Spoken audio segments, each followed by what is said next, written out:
Thank you very much for coming to the panel. Okay, now that we have all the four panelists, Michael has just joined, so it's time to start. Okay, so how many of you checked the title of the panel? How many of you knew the tentative title of this panel? Well, actually, yeah, it was indicated as a Kiyoshi's panel, but it's not Kiyoshi's panel. Well, actually, it's about the terminology. Okay, so the title of the panel is XR is dead. Long live XR. Actually, yeah. Where is the Jens Gruber? Yes. He came up with this name of the panel, but actually, I myself don't understand the meaning. But how many of you could grasp the intention of this panel title?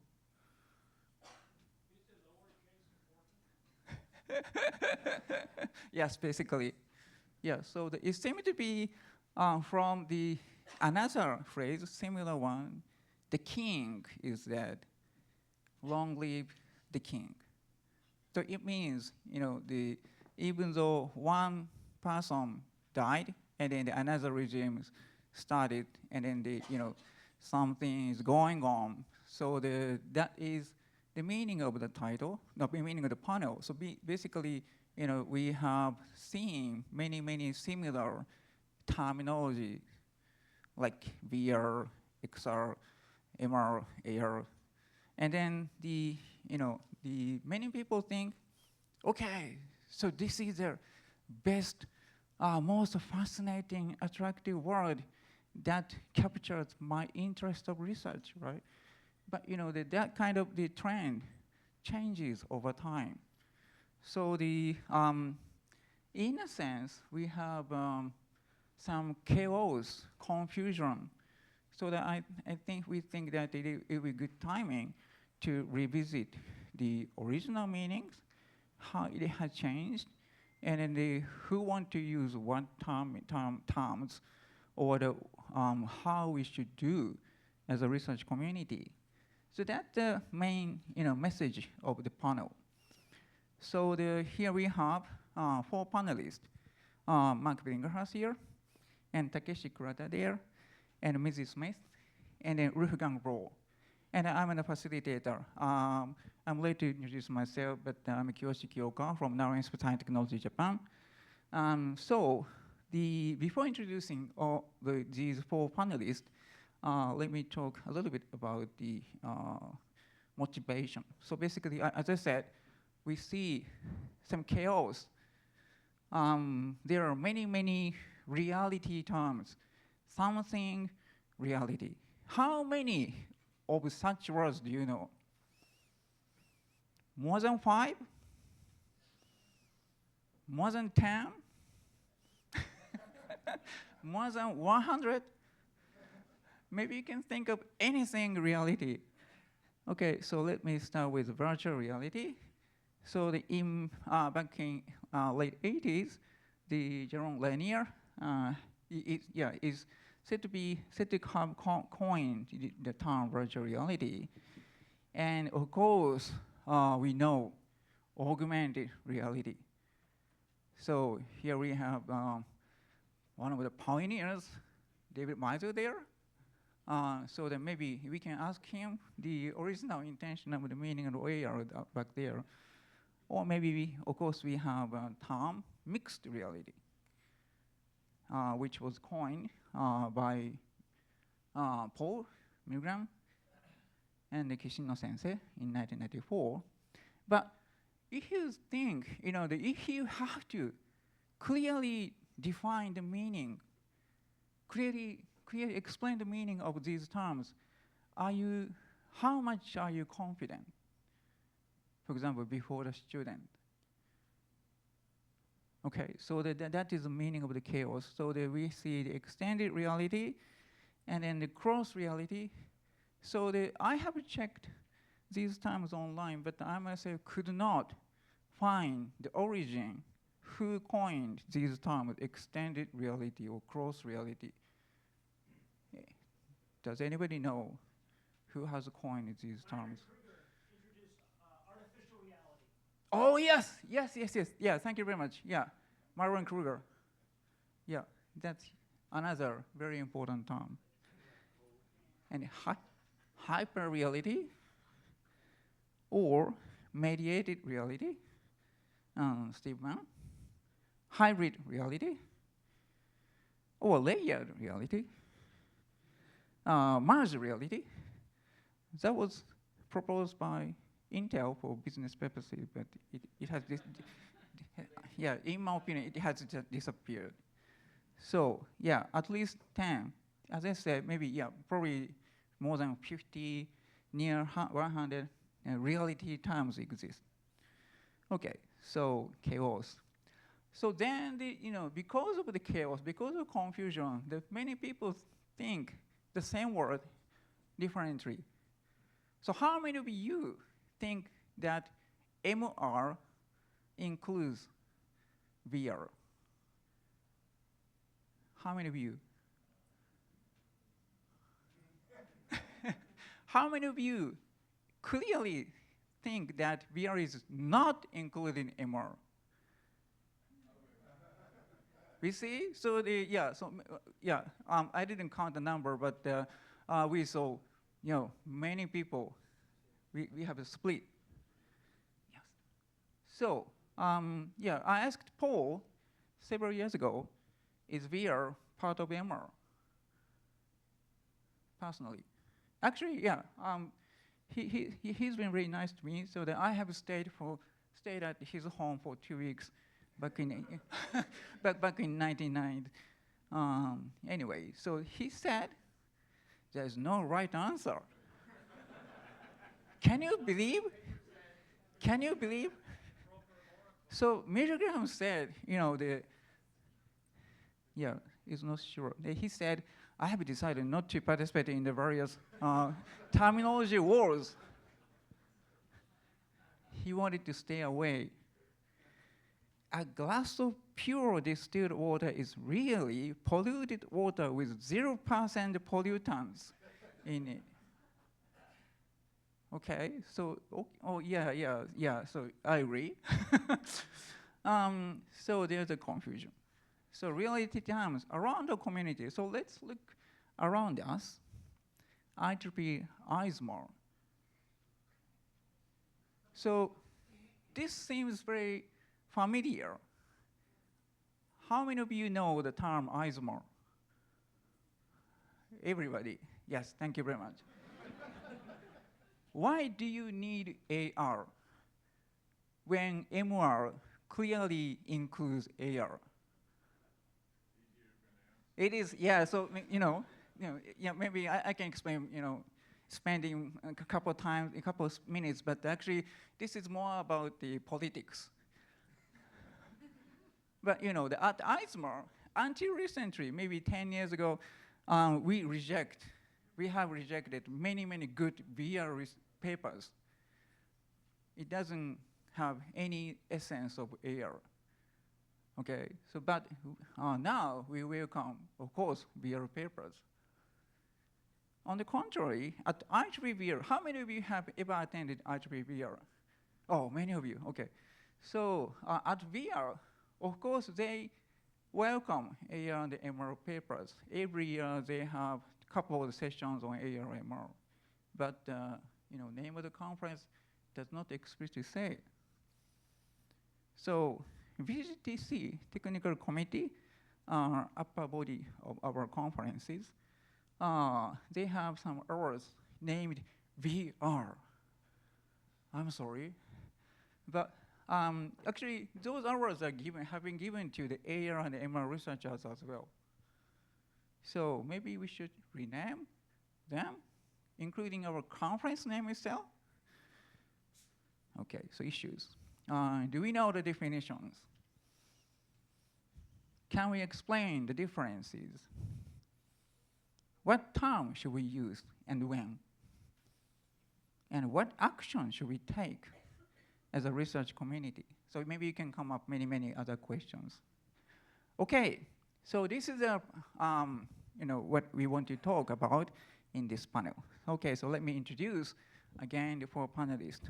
Mark Binghurst from University of South Australia and also the University of Auckland. We'll explain about the origins and the definitions of the important terms around us. And followed by Takeshi Kurata-san from AIST Japan. He has been involved in the standardization for a long time, and he will explain how our familiar terms are defined there. Okay, and then followed by Mrs. Smith. She's from Auburn University, and then the Missy, and also the Richard Baker as a Scabeth. He's online, and also the Mary Whitton there.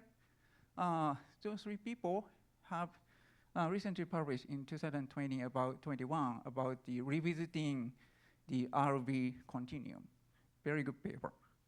Okay, so she will talk about it. And then last but not least, Ulgan Bro, our steering committee chair, will explain the ISMAR's standpoint. Okay, so let's welcome first Mark Binghurst.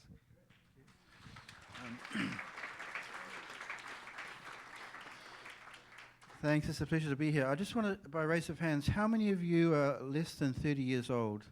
Definitely not me, but it's about less than 30. You can put your hand up, David, it's okay. Less than 30, okay, so about a third of the room, about less than 30.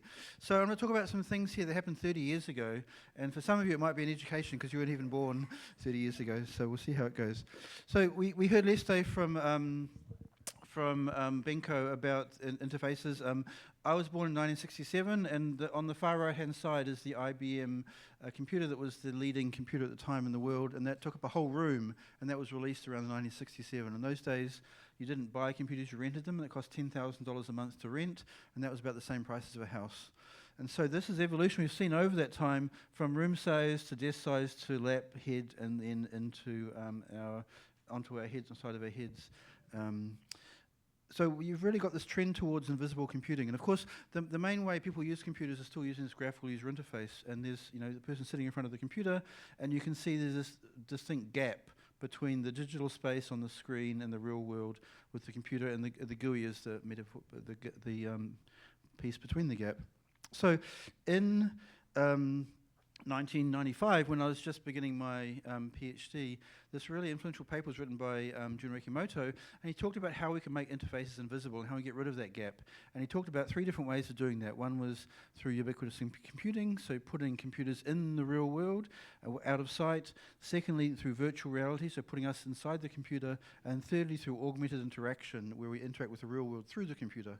And one of the reasons why he did that is because ubiquitous computing was just becoming popular. This is Mark Weiser, and he published this really great paper in the 1991 Scientific American that talks about the computers of the 21st century, and he said that the most profound technologies are those that disappear. And this is his vision on the right. He's got a person interacting with a smart board, people sitting around the table with tablets, and they had these small palm-sized computers. And at the time, everybody was using mainframes and large computers. This is a revolution. So of course now we really have ubiquitous computing. So you go to Best Buy and you can buy yourself a smart thermos or a smart speaker and put it in your room, and it's all connected to the cloud, and the physical computer is really out of sight. So that's one way to make computers invisible. And as I said, one of the goals of interface designers since the 60s is really to take computers out of our lives and make them disappear into the surroundings. And of course, I won't talk about virtual reality very much, but here's a typical virtual reality setup where we immerse ourselves in a computer-generated environment. And then we have AR, where we can interact with the real world through mediated screen, whether it's a tablet or a head-mount display. One of the really great things that happened when I was starting my PhD in the 90s was that Ron Azuma wrote this paper. And he just surveyed augmented reality at the time. And the best part about the paper is he provided some definition. And so he said that augmented reality systems, those that combine real and virtual images, that are interactive in real time, and that are registered in 3D. And it turns out, if you write a paper that has definitions in it, it becomes very popular. This paper has been cited 18,000 times, which is more than many successful researchers get cited their whole careers. So that was really great, because when anybody wants to talk about what is augmented reality, you can point them to Ron Azuma's paper and they said, well, do it have these 3 properties? And many things that people say are augmented reality don't have those properties, and so that helps us a lot. And so those 3 things you can kind of arrange and align depending upon how much the computer's generating of your environment. You know, and virtual reality is on this one side here where the computer generates everything.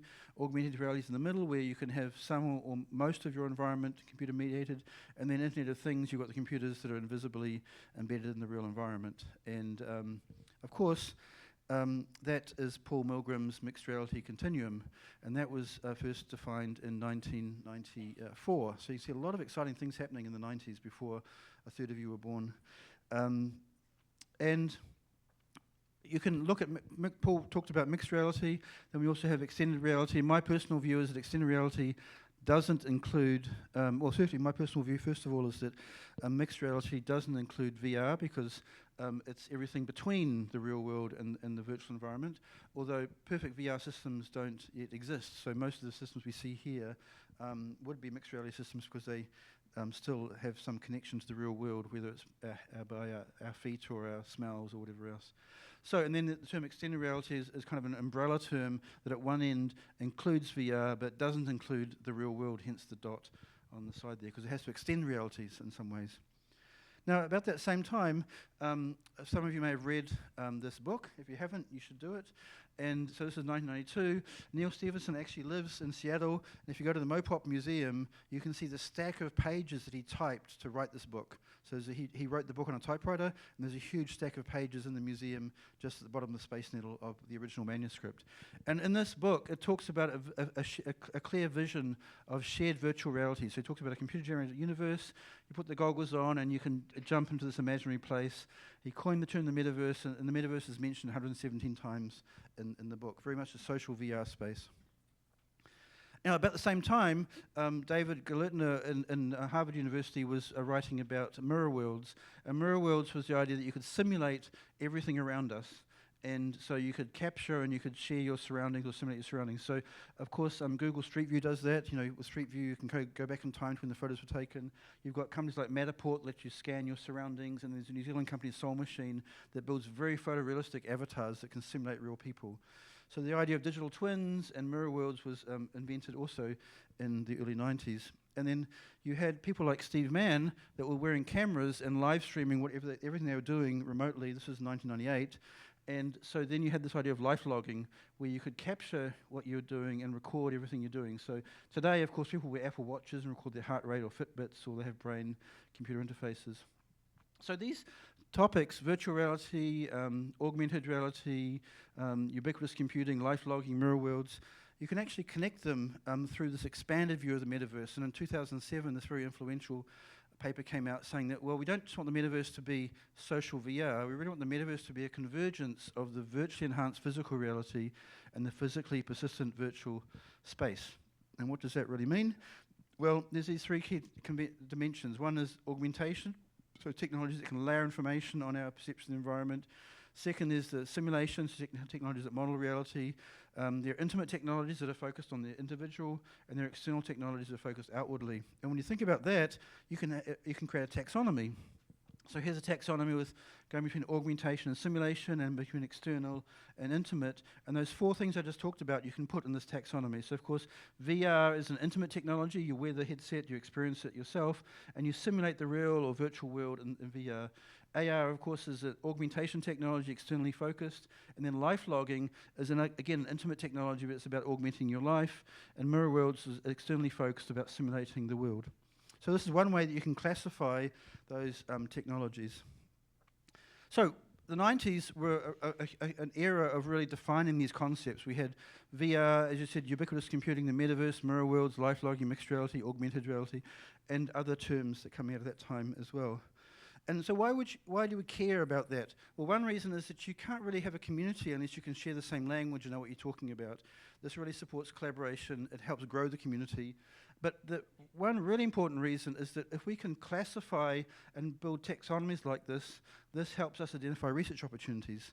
So for example, in my PhD, when I was developing some of the shared space concepts, and in fact up in the table up in the demo space, you can see one of the t-shirts we made that was augmented reality enhanced we used. That was an idea about building shared augmented environments. And another aspect of my PhD was the idea of the magic book, where you could transition between augmented reality and virtual reality. So I was thinking about how could you connect this space and this space together with the same interface. And there are many ways you could do that. You could imagine building research in all these different areas. For example, I could go for a run, and while I'm running, I could record my heart rate and my position, so doing life logging, and then I could do a run again, and I could use augmented reality to play that back, and so I could run against myself. Or I could capture the real world, and then I could experience it either in VR or in AR, and go to a location and experience what the location was like 5 or 10 years before. So these types of taxonomies and definitions are really important because it helps us as a community to identify these areas of research. We did a survey last year of all the papers we could find published with the mention of the word metaverse. So it's about 3,000 papers. And what we found was that there were really only about 0.5% of those papers that combined all these 4 elements together. So if you want to do some research or want to have a big impact, if you start combining multiple elements together, you can be publishing in a space where only 0.5% of the papers are being published.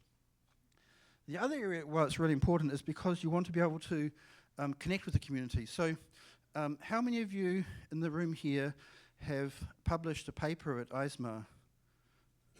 And leave your hand up if you refer to the technology in your paper as a hologram. And so look around the room, there's not one hand raised. But if you're from Microsoft, you know, holograms were invented in 1948, Dennis Gabor. But Microsoft decided in 2016, we're going to take our augmented reality technology, but we have to own the term. So we're going to call it a hologram. So we have the HoloLens and all the marketing materials are holograms. And so you can't really connect with the research community if the people that call holograms are physicists, and the people that doing AR are calling it AR, and you're trying to position yourself separate from that. So it's really important if you're developing in this space to try and have a shared language as well. So that's all I wanted to say, is that hopefully from today you'll identify some ways we can try and create a shared language. We can look at how we can use that as opportunities for collaboration and research, and especially if you were born after 1995, you should go back and read some of those early papers that really helped define our field. There's some amazing work done in that particular decade of the 90s to 2000 that we're basing our research on today. So thank you very much. Pass it over to...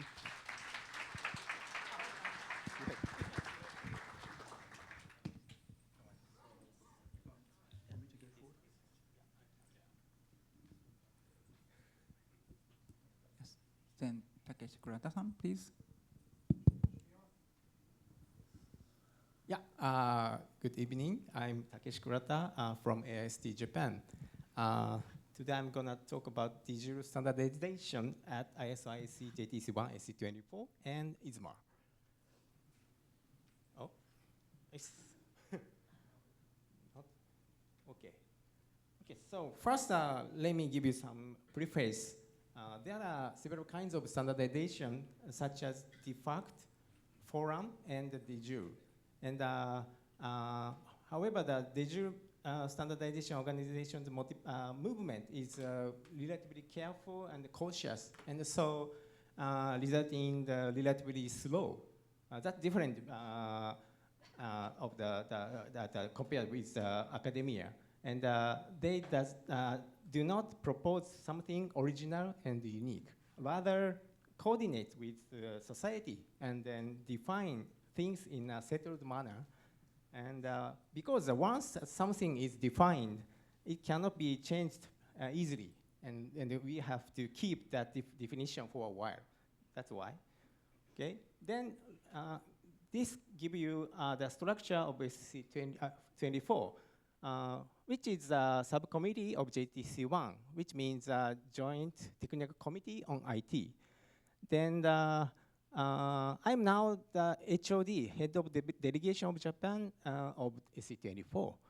And there are 8 working groups in SC24, and I'm now convener, which is a kind of chair of WG9, the scope of which is MAR.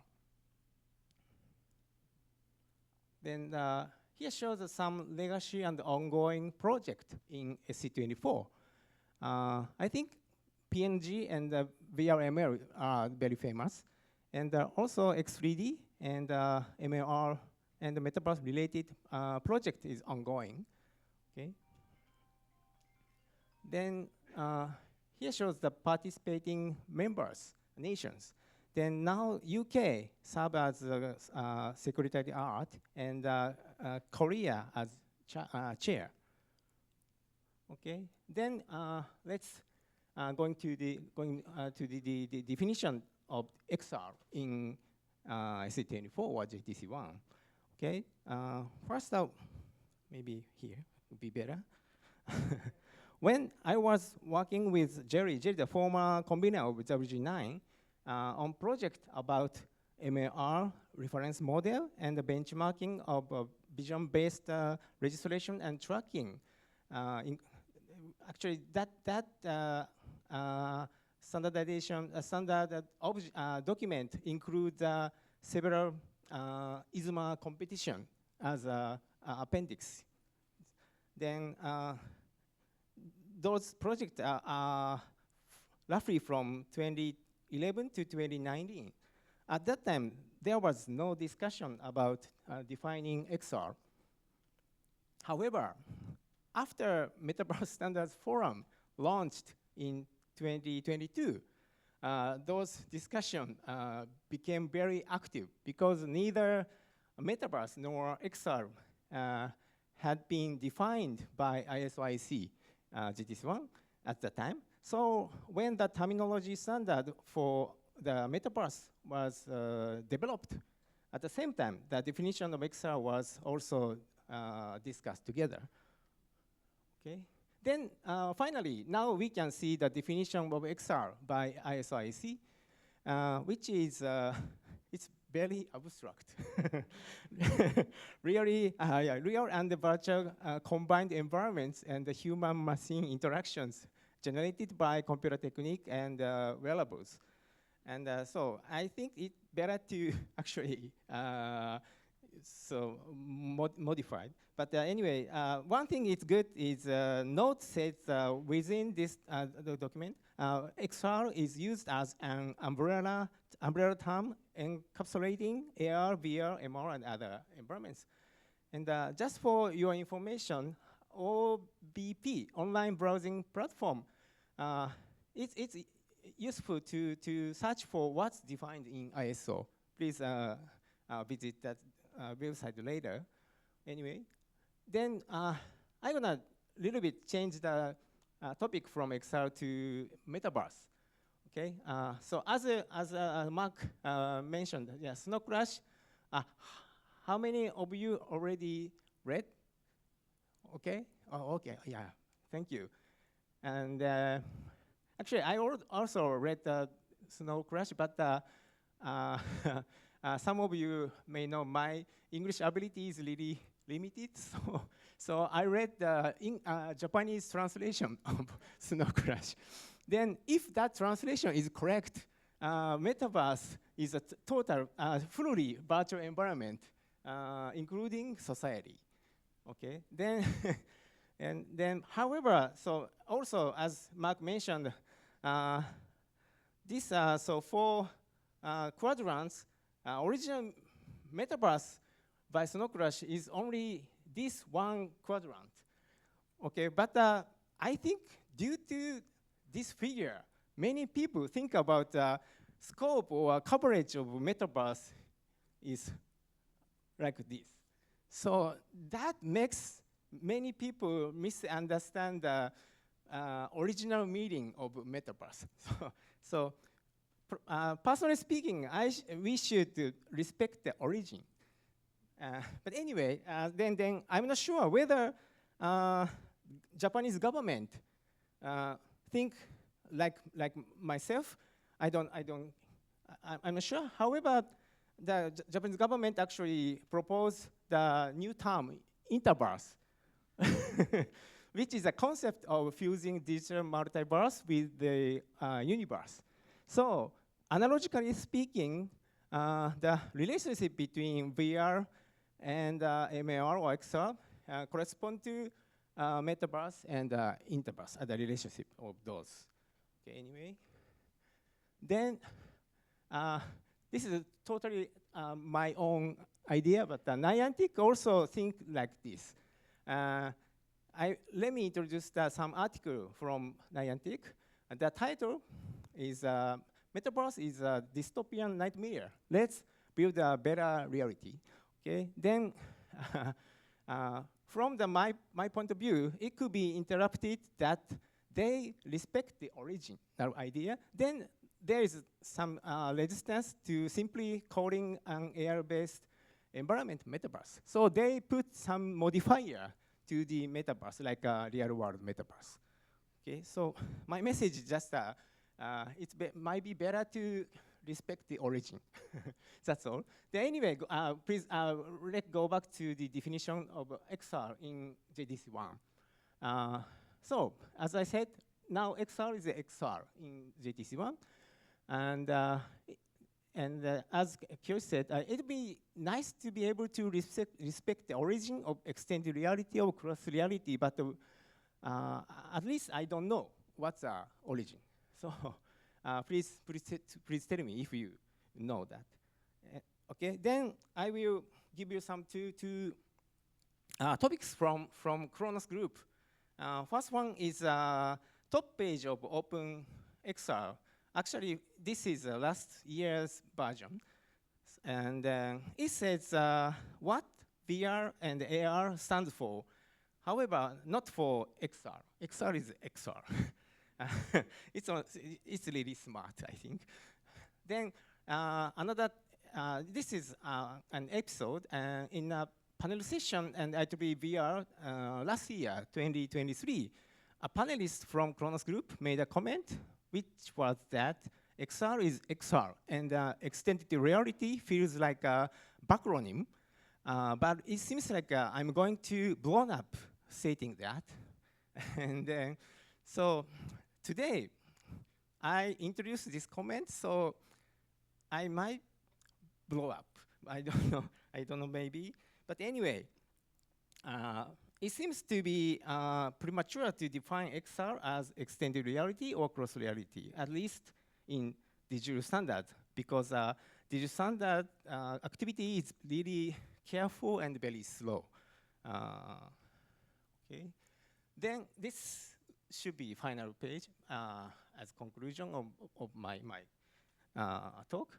Yeah, the participation from ISMAR community to JDC1 or SC24, especially SC24, is only from Korea and the Japanese national organization, which Jerry Untak and myself are each associated with.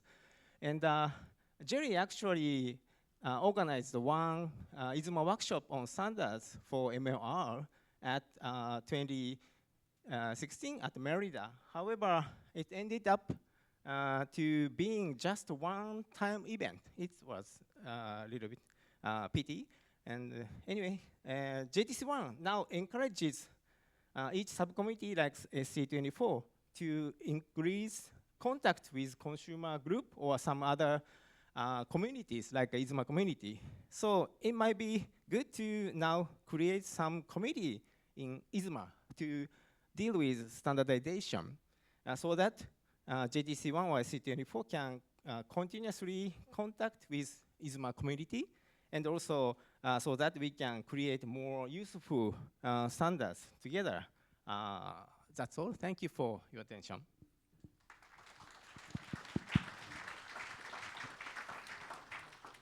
Thank you very much. Missy, please. Hi, I'm Misty, and I'm going to talk about revisiting the reality-virtuality continuum. And so I'll start with what I think a lot of research started with, which is the pandemic, because we had a lot of time. And so Rick, Mary, and I, also there's just enough of a delay. I might move, just coming over here. Oh, that's fine. So we started with the question of what is presence in AR? I can stand up. And this was, one of those things we had a lot of time to meet because there was nowhere to go. And so we had a lot of discussions about this. And it turned into a journey that over time kind of morphed into a lot of different discussions. And so from there, we had to talk about what is and what is not AR, because if we're talking about what presence is, then we also need to know what is presence in what. And so this is where it gets controversial, because I've been known to make the case that glasses could be considered AR, depending on how you define it, but we can save that for later, because those are fighting words. But ultimately, we needed to differentiate between AR, MR, and VR, and all of the XRs, and to really tease apart, is there a difference? Is presence different in AR versus VR, or are they the same thing, or is there something that's similar, but we have more to the story? And ultimately, the conclusion we came to about this last question is how they're different was we have these useful shorthands. So if I say augmented reality, we might argue about the details, but we kind of come to a similar conclusion that it's see-through in some way, and there's stuff overlaid onto a real world. Similarly, if we talk about VR, we might think of something like the original Oculus, where you can't see through it. So and it didn't even have cameras, and so it's a virtual image. That shorthand is really useful, and it helps us be more quick in how we can converse with each other. But those terms are also really limited, and then as we've discussed at length, they're overlapping. It's really hard to distinguish where you transition from one to the other.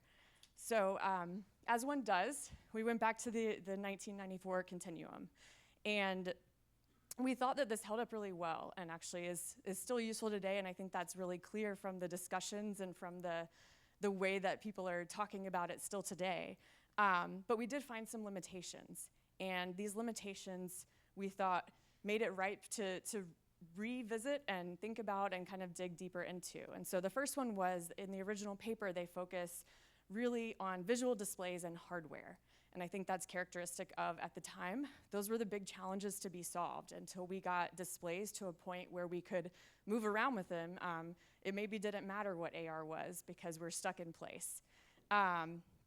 We also noticed that because of that, or I assume because of that, there wasn't as much focus on the user experience and on the interaction, which is something that I think more and more has become a part of this conference and other similar conferences, because now we can interact with those spaces, and that's become a bigger question.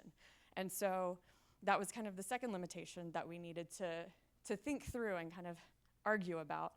And then the final one that we noticed is that a lot of what the original paper focused on was this ultimate goal of realism. And I think especially those that tend more towards the virtual environment side of the spectrum would know, realism is a goal. It can be a useful goal, but it is probably not the only goal that we need to consider. There's a lot of different types of things that we might want to do in VR that aren't realistic at all. And in fact, that would be detrimental if it looked realistic. So we found these limitations, and we thought it was worth revisiting. But we also thought that it was extremely useful as it was, and there were some things that we definitely wanted to keep from that. And one of the first things was even the title of mixed reality. It really acknowledges that there's mixed sensory inputs. And so we're maybe receiving digital and real world information visually, or through our hearing, or through other senses. And so this is something that we wanted to keep, and this is where we posed that mixed reality does make a good term just because it acknowledges that user experience is mixed between the digital and the real. So we wanted to revise the continuum to try to update it and make it useful, and or make it more useful and more accurate.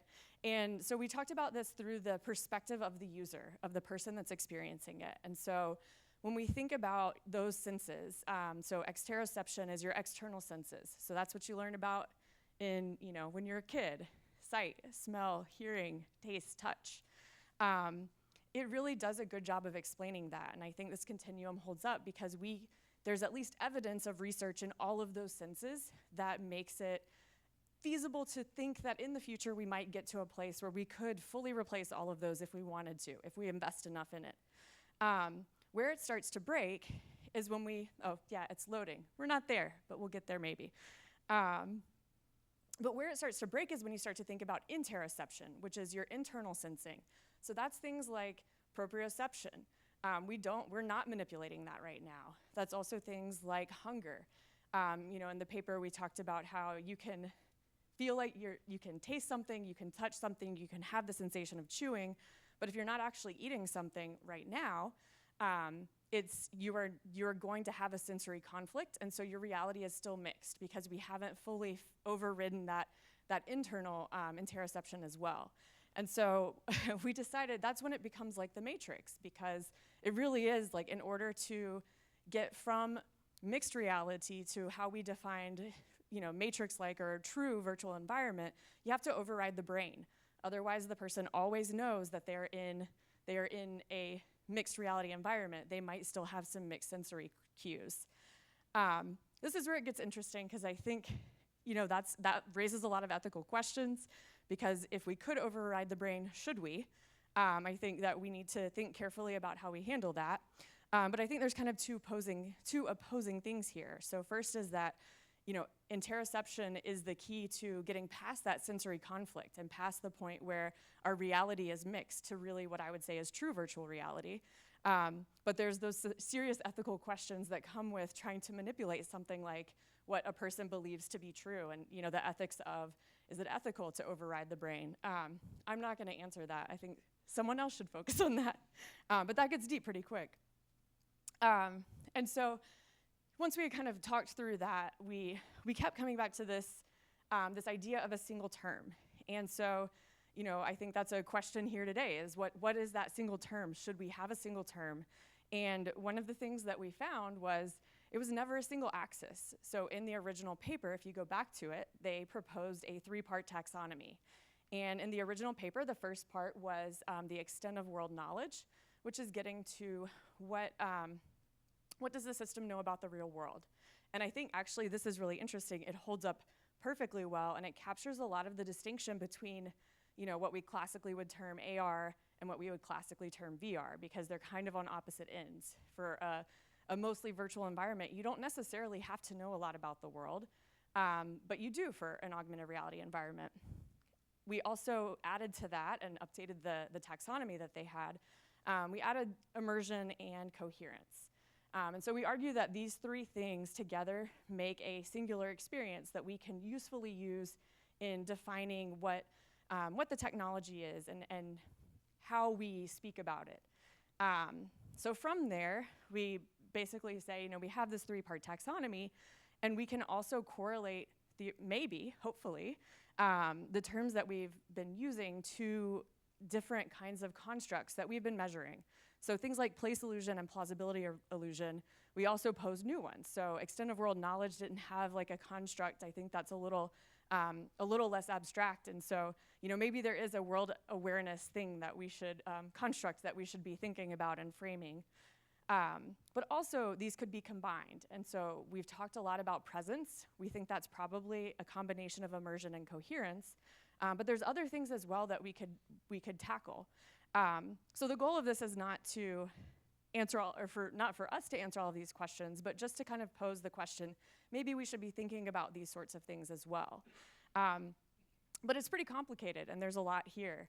And so I think it's helpful to go back to that original continuum, because I think it is really incredibly useful for the outward-facing public to have a single term that they can refer to. I think we see this in news articles where statements get made, and people or companies are generating new words that they want the industry to adopt. And so I think it is incredibly useful and important that we can kind of refer to this under some kind of umbrella that people can understand, because going back to that previous slide, I think that nuance is important, but that nuance is really for us. I don't think the general public needs as much of that information. And also I think the more nuance we throw at them, it becomes confusing. A lot of the distinctions that I hear being made are arbitrary or maybe not that important, but it's fun to argue about. But I think a lot of the distinctions often have been made historically about the technology, because the technology was not at a point where you could have a AR and a VR device on the same system. But now we're moving to a place where maybe that is becoming possible. And so it becomes more and more important that we tackle this head on and figure out a way to communicate the work that we're doing, but also without confusing people that don't need all that nuance. And I think the fact that we have these mixed terms, I mean, even in the continuum that we used has kind of confusing terms that would be really hard to distinguish. Even with that, I think we, as a research community, it's really important that we consider how we're framing our work and also how it looks to the external public, because that becomes really important. So I'm going to hand it over to Wolfgang to wrap it up with the research community.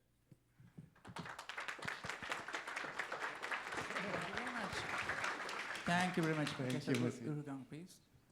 Okay, let's see here. Just move on. Okay, so the first thing, I mean, we already heard about this from Kiyoshi in the beginning, that in the past it was very unusual, that you got AR or MR submissions in IEEE VR or VR papers were even not accepted in ISMAR here. And as we also heard, currently this has changed, of course, and we now accept VR, MR, AR papers in both conferences.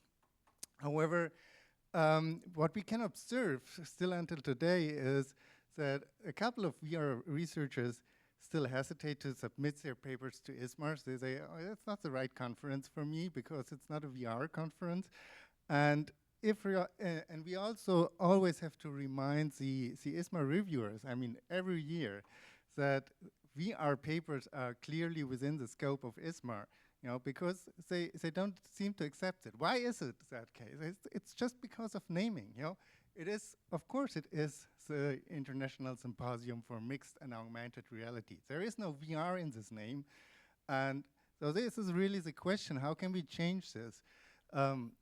It doesn't mean that we necessarily have to, rename the conferences. This was a discussion we had in the VGTC executive committee accidentally, actually, because when I brought up this issue at Swan, started the discussion, should we have only one conference name for both conferences, This is something we can also discuss, but that was not the intention here. Okay, and we have also the situation in the VGTC that, they offer a couple of awards, which are VR awards, And so the question is always, is this the right award for someone who did work in AR, MR, but not necessarily in VR? Do these people actually, feel that their work is appropriately recognized? Of course, their work, I mean, technically, these awards can include AR and MR work, but what does this mean to these people who get these awards?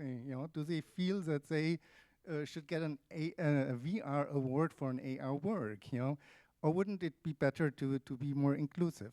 Of course, we can take the different definition of AR here. If we go back to Azuma's definition in 1997, as Mark already presented, he wrote that AR is a variant of VR. Okay, if you take this as a basis, then this is not a problem, but this is not the common understanding today. So I think this might be a problem, and the same applies, for example, for the VR Academy. That doesn't mean that AR people are not welcome there, but they may not feel being recognized. And yeah, and when we talk about terms, I mean, Missy already mentioned this. Of course, you can, try to better define these terms and find the exact definitions here, but you have to be careful, because if you say, for example, MR now also includes VR, and there is no real VR actually mere, or there are several types of VR, external VR and the matrix-like VR, then people get even more confused, because people have a certain understanding of these terms, and it is not a problem if terms are rather new and they are not well defined, or people have not the impression that they are well defined. But if you change them after they have been around for a couple of decades, then it is really difficult to make these changes. And companies, in particular, they often try to solve this problem by just introducing new terms. So you see many new terms such as immersive computing, spatial computing, digital reality, and so on. And this doesn't solve the problem either. It rather increases the problem because people get completely confused.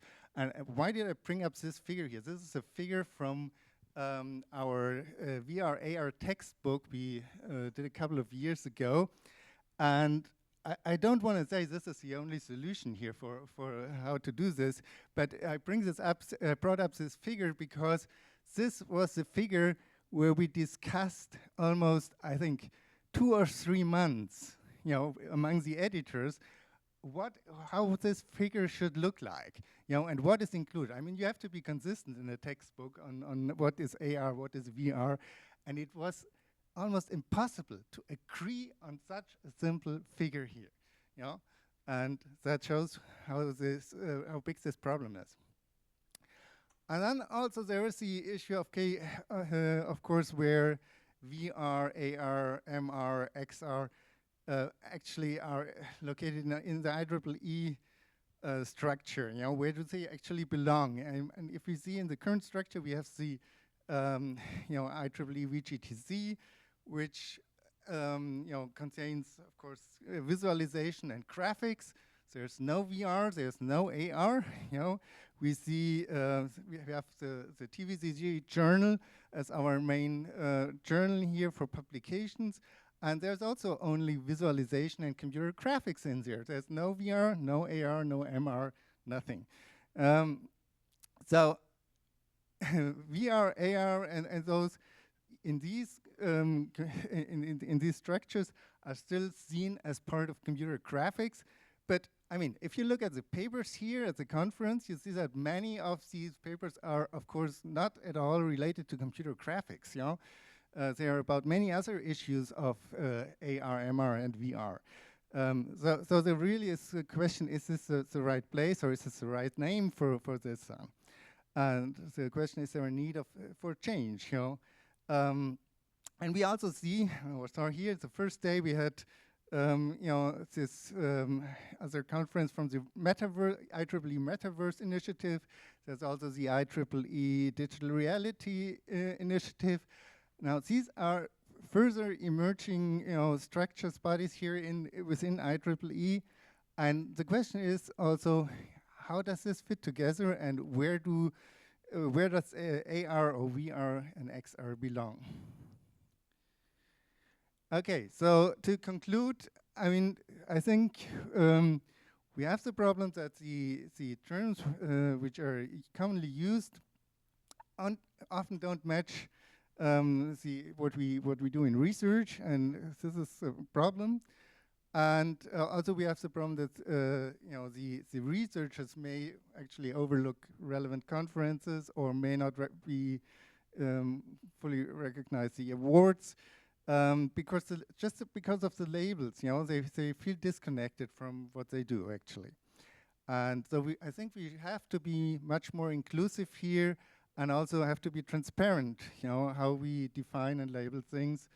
And when we have to see if the structures, how they should develop, what would be the best structure for us here actually to represent our work, and also to make it visible for other people who look for this work. Thank you.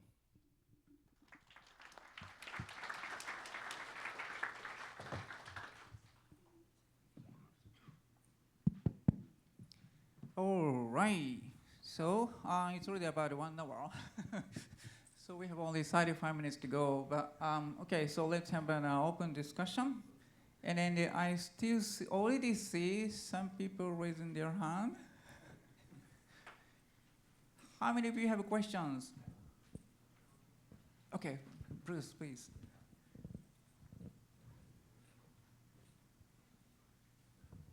Bruce Thomas, University of South Australia. I used to work for NIST, the National Institute of Standards and Technology, and we had a favorite phrase. The great thing about standards is there's so many to choose from. But more, I want to talk about the names.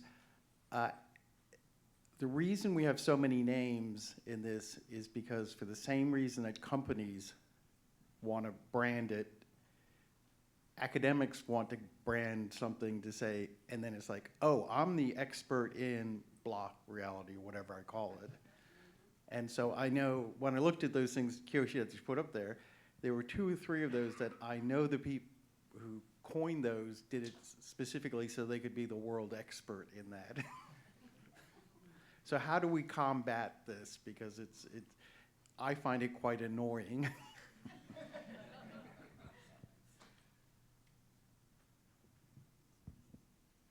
Okay. Yes? So I can share my own experience. Well, not my own experience, but when I moved to Australia, I decided I would be creating a new lab, and I wanted to create a new term. So I want to be a world expert in the area. So I picked the term empathic computing. We have the empathic computing lab, and it's great. And I can now, on my Google Scholar, I can put empathic computing there, and I can be the #1 researcher in empathic computing. But the problem is, there's only 10 people who under me, and they're all in my lab. So you can, you can create. Yeah, that's right. So you can create your own term or whatever, but it doesn't really matter if nobody else uses that term. So it's, if you're doing AR or VR research, it's probably a good idea to make AR or VR one of the terms in your Google Scholar thingy, so then when it comes to the rankings, you or whatever, they can know what to search for, as opposed to your obscure term that you've just invented, where only you and your buddies are the ones that have listed. So I think it's good and bad things. I mean, it was fantastic for Dave and Tom to create the term augmented reality so early on, because it was creating a whole new field. And now, you can create your own microfield, but if it's only a mini group of people that are doing research in that area, then it's really not a field, is it? Yeah.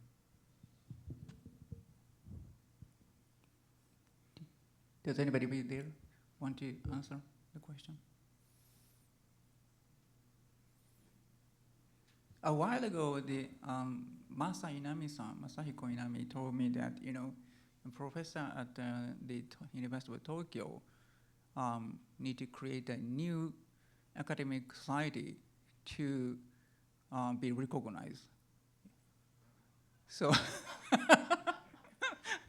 so I don't know if the culture exists. It's a similar one exists anywhere in the, any places. But if you want to be famous, you want to be, or be an authority in something. So that's something. The easiest way is to come up a new name, and then of course then you can be the only one in that, new society. So, but yeah, that has introduced this huge confusion. So, yeah. So, does anybody there want to answer? Today I'm taking a role, someone from digital standardization. So from that point of view, we, the digital standardization organization, need to avoid the taking the idea just from one private sector or company. So we should be as neutral as possible. So we should be very stable. We should be very careful and very. So then the movement is really activity is really very seems to be very slow. So there is no answer, but what happened in such a digital standard. However, forum. So why the forum standard seems more successful rather than digital standard, because forum standard has more specific, I think, strategy or tactics. But I think the current digital standardization organization has no such specific standard. So we have no power to pick some, I don't know that term. But anyway, just from my point of view, not my as a researcher, from from the person dedicating to digital standardization.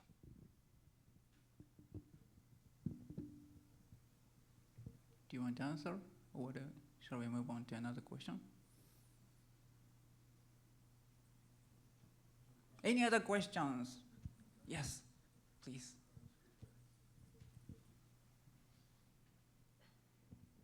Thank you. My name is Neil Trevitt. I'm with NVIDIA. I'm the president of the Kronos Group. The question was asked in the panel, what was the origin of the term XR?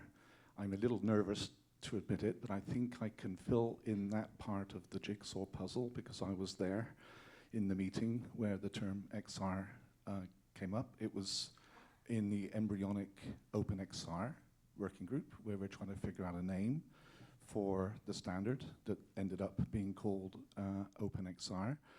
And it was very arcane.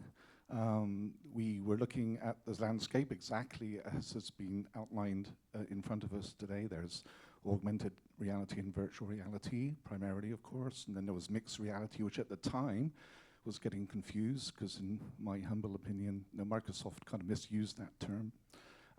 And so we basically said, this is so confusing, we're just going to not get involved. We want to define a term that encapsulates it all, the umbrella terms. So rather than M, A, V, all the different realities, we just said X, use your own reality in X marks the spot.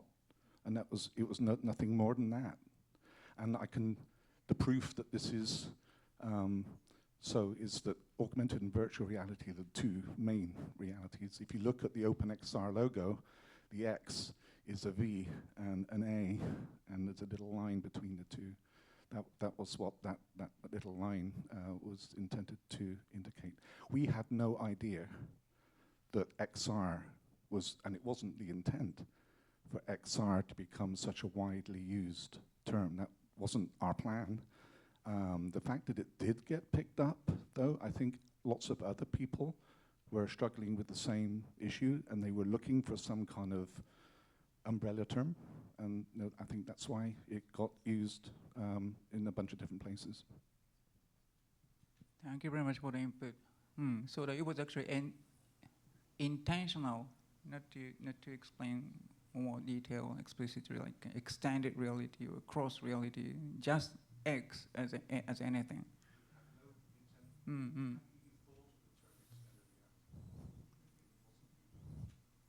Thank you. Yes, I see. Hi, Tim Dwyer, Monash University. My question is, does it really matter? I think that there is nuance in all these slightly different terms that's maybe useful, and yes, we have to have lots of discussion to define them and that sort of thing. But does it really matter, apart from maybe the name of conferences and that sort of thing? Do we have to, and are we going to win any battle that we choose to pick because big companies are going to come along and have their own marketing and branding and that sort of thing? That's my question.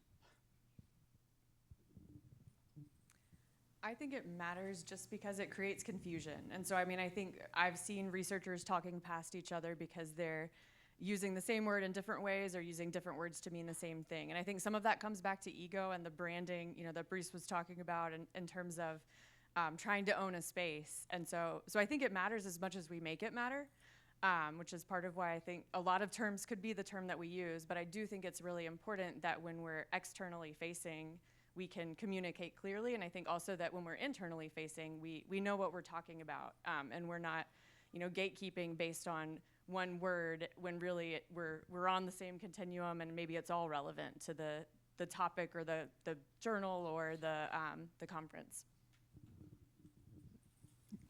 Yeah, I also think it really matters because, I mean, you want to attract researchers to the conferences, to the journals, to other parts, and you cannot do this if people, don't feel that this is the right place for them to go. And if they see there is a term they are not familiar with or which is not exactly what they expect, they hesitate and they may go somewhere else. And we have seen this before in several other areas where people then just come up with new conferences, new journals, and this is of course not what we want.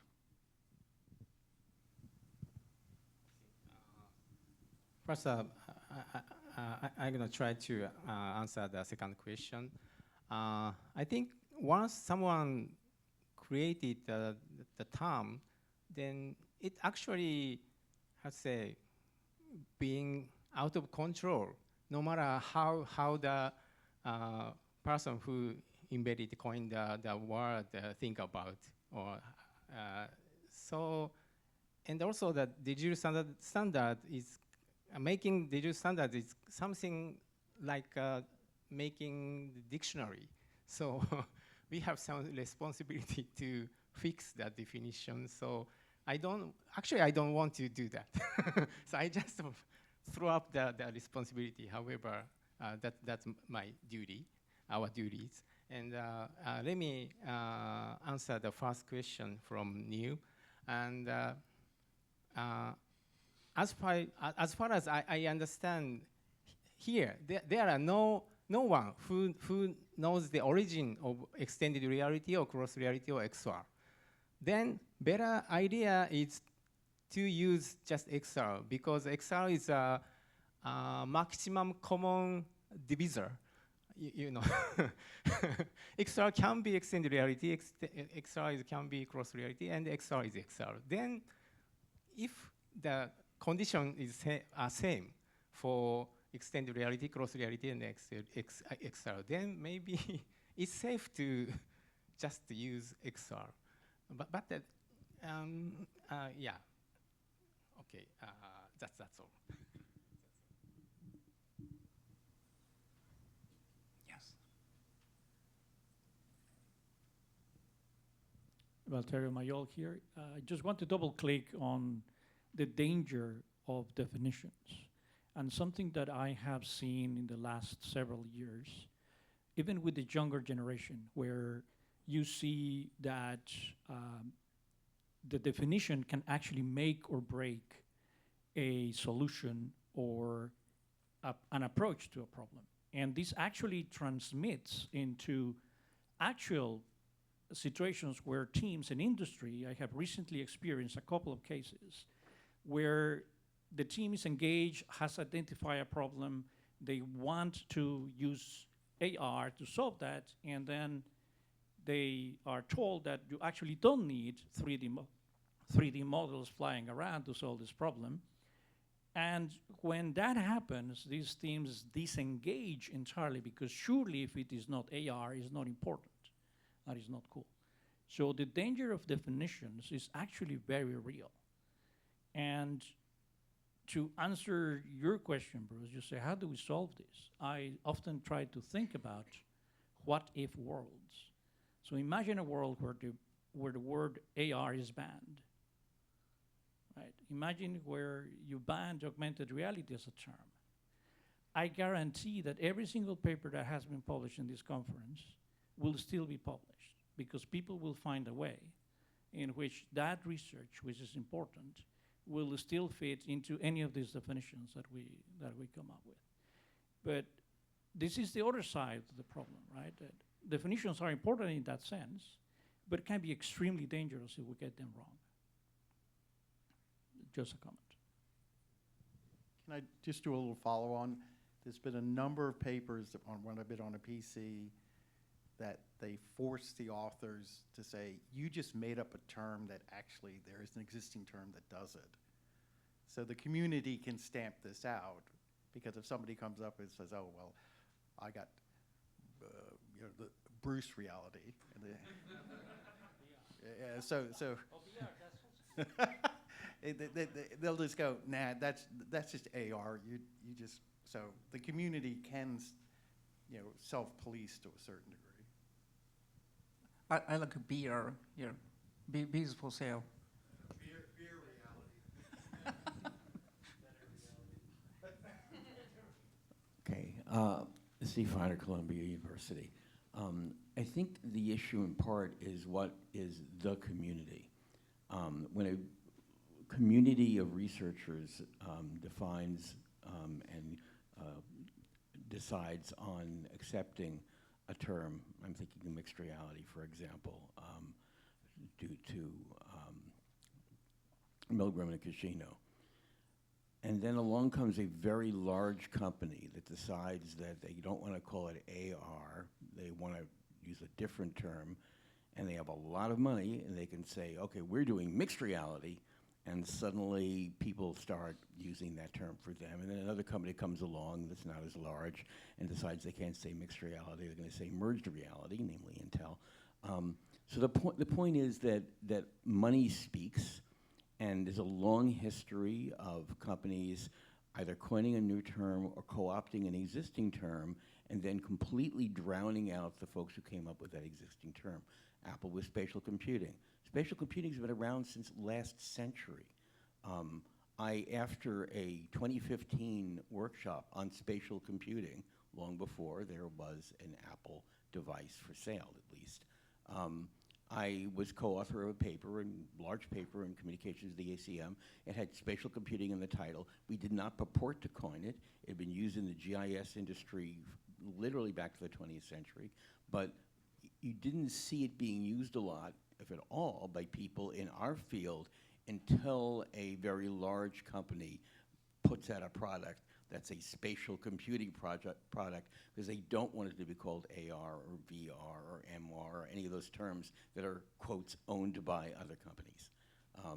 So we can decide, our little teeny tiny group of, 500 odd people that are here right now, that we're going to use mixed reality in a particular way, or AR, augmented virtuality, augmented reality in particular ways. But all it takes is something with a lot of money, or maybe even someone who owns a very large company, if that someone who owns that very large company that decided to rebrand the thing that he bought to be called X, right, decides that he wants to redefine it, well, money talks. So it's kind of sad that we don't have as much control as we think that we do. Thank you, Steve. Yeah, I think the problem is how we should resist to the people who want to come, coin the new terms. So it is okay for anybody to come up with new terms, but if that is not observed well, it will disappear in a couple of years. But I think the more problem is that redefine the already existing terms. I myself don't want to call the simple 3D computer graphics as hologram, as Max said. So that can happen, but for those activities, maybe we should resist. In the case of the Macy's paper, I think that is not a redefinition of the same time, but the reinterpretation of the same word, like mixed reality. Yes, Nasia, please. Yes, in front. I get real quick. Next. My name is Cassidy. I'm at Ohio University, and I'm reading off of the Discord. Rick Scarbez says, following up on Steve Feiner's point, definitions do make communities. The fact that we have IEEE VR and IEEE ISMAR creates a split where, I would argue, none actually exists. Using a broader term could eliminate, or at least reduce, this split.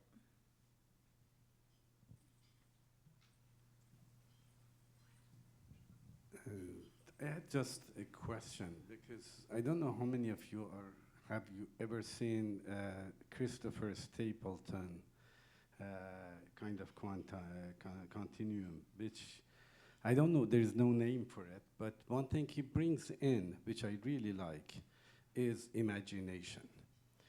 And I think our continuum of Milgram and what we are discussing, for me, is totally missing this point.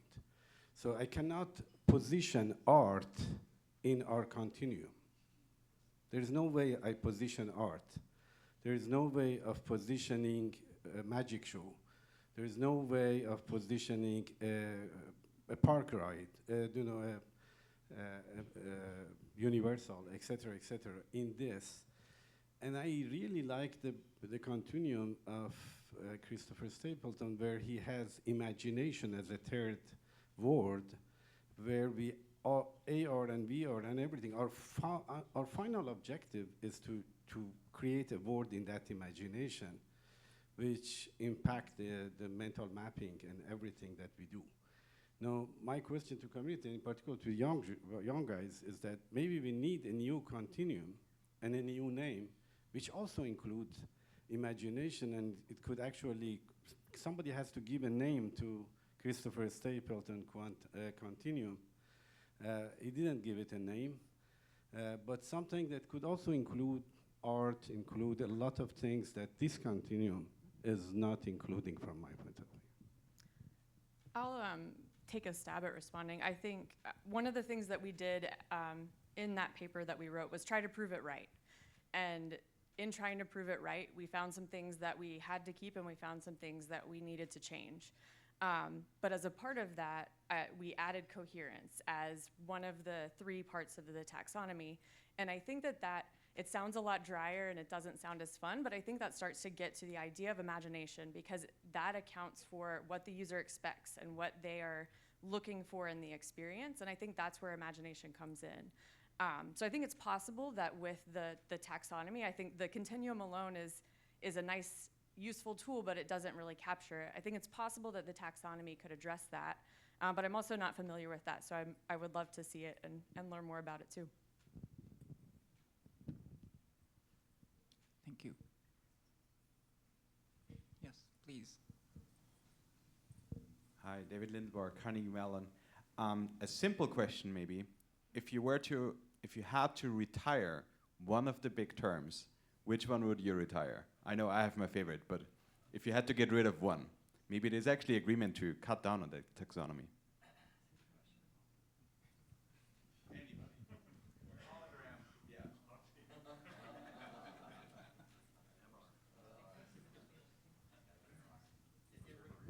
We should put it to a vote. Survivor. I personally would like to reintroduce the subtle distinction between an acronym and initialism. There's a difference between VRML and VRML. Nobody says USA for the name of the country, and calling VR, MR, and AR, etc. acronyms erodes the original pure definition of an acronym, which is a word made up like a portmanteau of the initials of other words.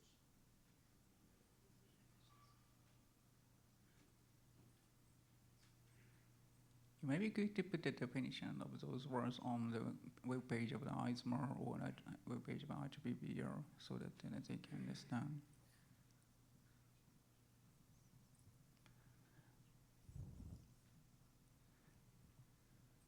I think another problem is that the funding agencies, funding organizations, not only the companies and also the researchers themselves, but also the funding organizations, sometimes the government, want to use new terms, right? So, okay, so the cyber physics, how it is different from a sensor network or IoT, I don't know. So, yeah, sometimes, in a sense, we are forced to use new terms. That is not the case, luckily, about AR or MR, but. I mean, yeah, we can, in particular, observe this in Europe, that people are really, or the European Commission and also the governments in Europe are really reluctant to use the term metaverse for anything, because they always say no, we don't want to give any connections, any potential connection to meta platforms at this point. Sarita Adve from University of Illinois. So I'll ask David's question just a little bit differently. If I were to go to my dean or provost or president of my university and say, I really think you should invest in this blank area, what does the panel suggest I use there?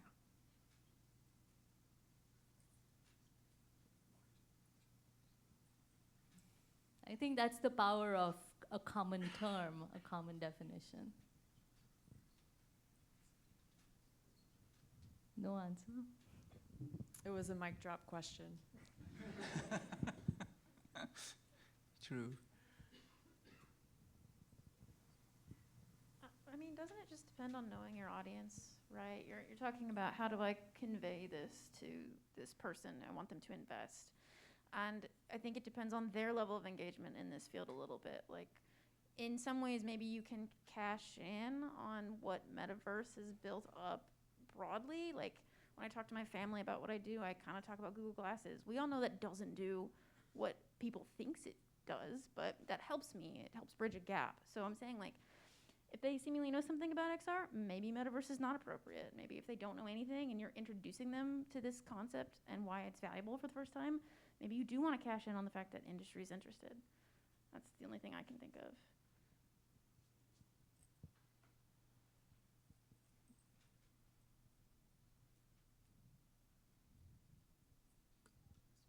So someone previously asked the question, why does it matter? And Missy had a great response to that. I think one additional perspective is a taxonomy is a tool, right? So it's a tool for communication. It's also a tool for thinking, right? So I remember, like, as a student trying to learn about locomotion, seeing Doug Bowman's taxonomy about, like, simulators and locomotion. It's like, oh, it's a useful framework to help me look at something and then try to divide it up, and that helps me understand it and compare it to other things.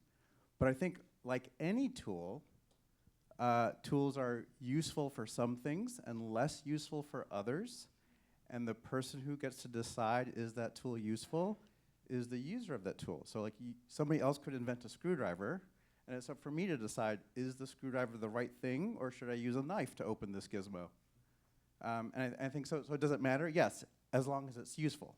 And I think the person who writes the paper or the person who tries to sell their gizmo or understand a problem is the one who should decide, should I use this taxonomy or not? Greg Welch, University of Central Florida. But yeah, I was thinking the same thing. There's a notion in patent law that is the inventor can act as his or her own lexicographer. So that means they can say, this is a bathtub, and I'm going to write about the bathtub. And as long as I tell you this is a bathtub, everything I say after that, you understand that this is a bathtub, and it's all based on that. So it's fine. So, yeah. But so words like, for me, words like VR and AR are helpful to get people in the neighborhood of what it is we're talking about. So am I interested? Am I not interested? What is it we're talking about? And then after that, I usually think of it as my job to be more careful about explaining what it is I mean in what I am about to tell them. I have to just use whatever words I can. I just had a comment to make. It may become less relevant as the devices we starting changing. So, for example, the new Apple headset and the Oculus Quest 3. When I arrived here on Saturday, I went and bought a Quest 3S, the new one. And is that a VR device or is it an AR device? Because you certainly can view VR on it, but I can also turn the cameras on and I can see the real world and I can view AR on it. And so if the devices can be used for all different purposes, then does that kind of blend the differences to make differences less meaningful, perhaps? Or we need to maybe that's why Apple wants to push spatial computing, because they know that if they don't use AR or VR, and when they talk about the Vision Pro, then people won't approach it from a certain perspective.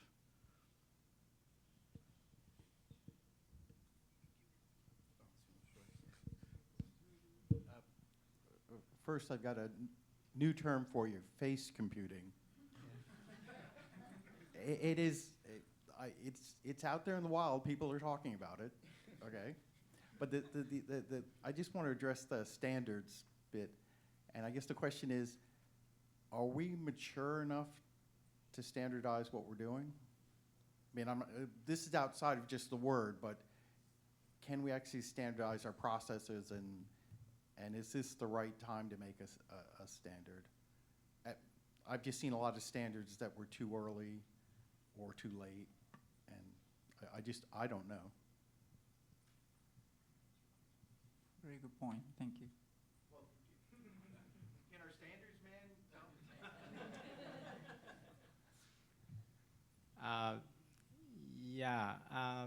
Actually, the problem in digital standardization is many of standard actually developed and published. However, no one knows that. That's one issue.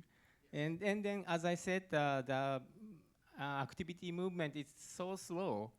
So that means that the timing of publication is too late, I think. Personally speaking, maybe actually I wanna today gather the members to the digital standardization. However, I recommend to you to join the maybe forum standard activity. That should be better at this moment. Then we can make some appropriate standard in appropriate timing. But I'm answering your question. No? Oh, yes, you are, but what you're not saying. Yeah.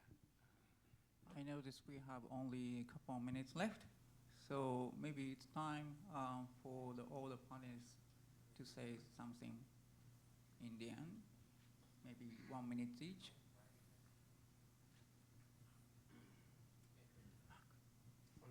Can I say something? Yeah. So, as you know, I'm not good at speaking English. So let me ask the native English speaker one question. Maybe Kiyoshi has the same question. And what's different between augmented and extended? So in just from the feeling of a native English as an English word speaker. Yeah. So that's. Is there any? No?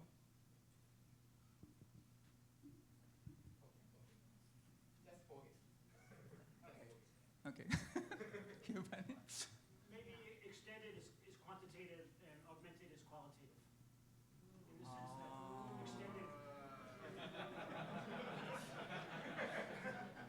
uses the same dimensions as the original thing, whereas augmented adds some new capability. But I don't see a consensus. Without adding something to it that's bigger in some way. Well, augmented by definition means you add something, or else you're doing violence to the term augment. Steve, can you start over? Well, I'm not arguing in favor of the use of XR to mean extended reality. I much prefer the original definition that we heard, that X just stood for anything you want it to stand for, probably a single letter. But in the English language, you can extend something. I can take a piece of rubber and I can extend it by stretching. I'm not adding anything to it, okay? I can extend something. Something can extend to its full length. If I'm sitting up and I can extend my body by lying down, I don't add anything to it. Augment means to add something. So what about expanded reality? On the other hand, I personally will use augmented reality to refer to diminished reality and mediated reality and all those other Steve Mann terms, as well as lots of other terms. So I personally use AR to mean the same thing as MR, even though MR divides into augmented virtuality and augmented reality on either end, despite the fact that very few people outside of our field use augmented virtuality. And in fact, very few people in our field use augmented virtuality. And I bet you a number of people here haven't even heard that term before. Thank you. Okay, so let's have last words. Mary, please. Hi, I'm Mary Whitten, mostly retired from UNC Chapel Hill. I am the current VGTC VR Awards Chair. So my responsibility is for this research community and the VR research community. I am here and I'm looking for people to be involved in the award process, and I'm looking for you guys to nominate people who predominantly identify with this community for awards. And I think, Wolfgang, that's the best we're going to do this year. But I have been, before this was formed, I had been thinking about how can we engage the ISMAR identifying community better into the awards process. So it's on our radar.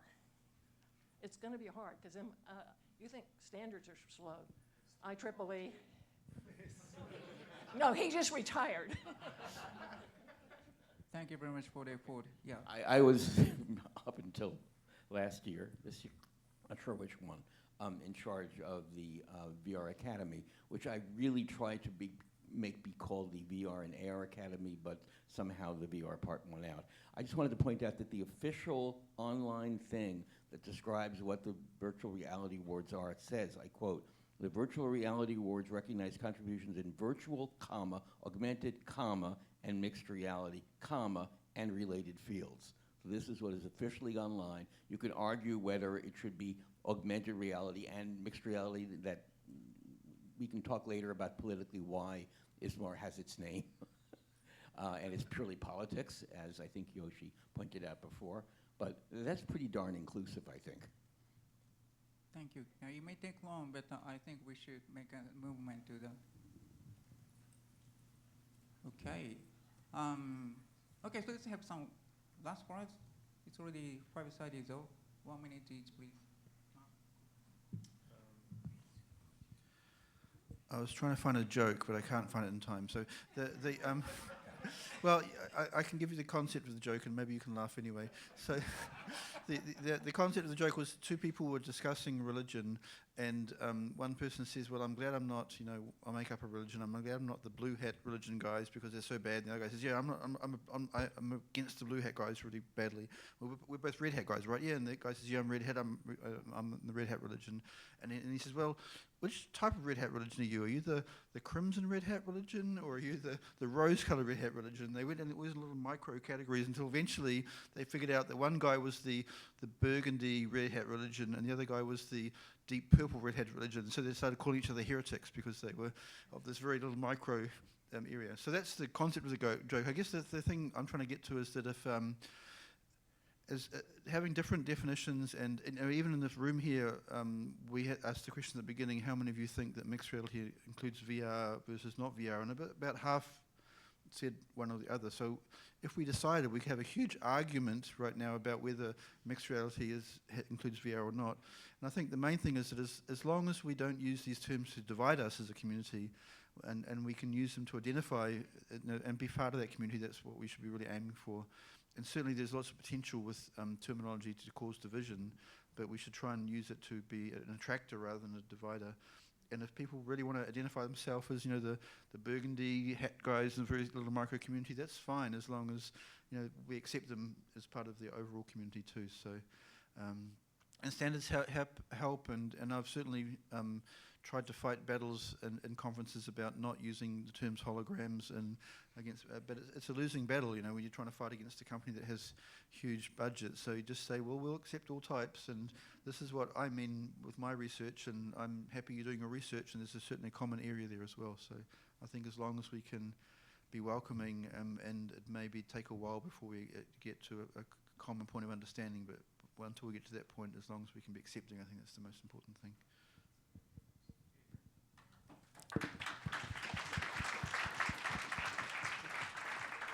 Thank you.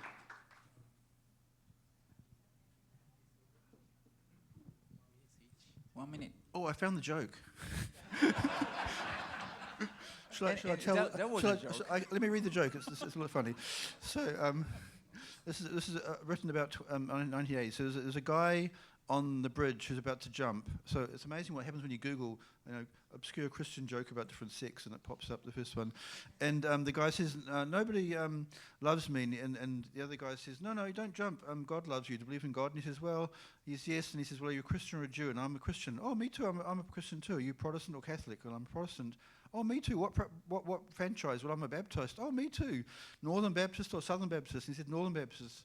Me too. Northern Conservative Baptist or Northern Liberal Baptist? And he says, well, I'm Northern Conservative Baptist. Oh, me too. Northern Conservative Baptist Great Lakes region or Northern Conservative Baptist Eastern region?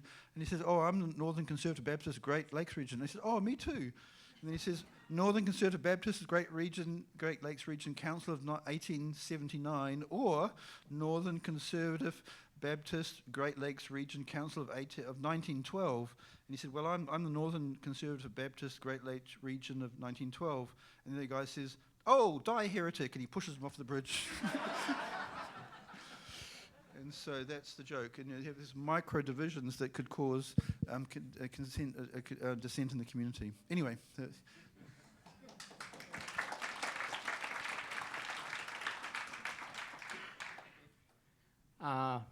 I said standardization activity is very slow. However, doing something, if it's too late, but it should be better than doing nothing. So please contact me if you want to join the activity of standardization. That's all. Thank you. Nancy. And I'm going to pull from my colleague, Rick Scarbez. He's in Australia. He said he'd like to go back to Wolfgang's point, as he's not sure that talking about standard definitions is serving us. Rick doesn't think that TVCG, VGTC, VR ISMAR is serving us well. It's dividing. That could be VR ISMAR, there's a divide there, or ignoring TVCG and VGTC. Those are ignoring our research community. And so, you know, I think, and I agree with Rick on this, can we make any progress in this area? Because I think the discussion here and the stances that are being taken indicates that we have some room to improve, but also maybe we're the people that can start to inch it forward. And I think that's a good takeaway for me from today, is that we do have a bit of a problem, but also we can start to tackle that. And maybe we won't solve every problem. We can't, you know, we can't control what every person says or what every company labels their product as, but I think we can be intentional about the words that we use.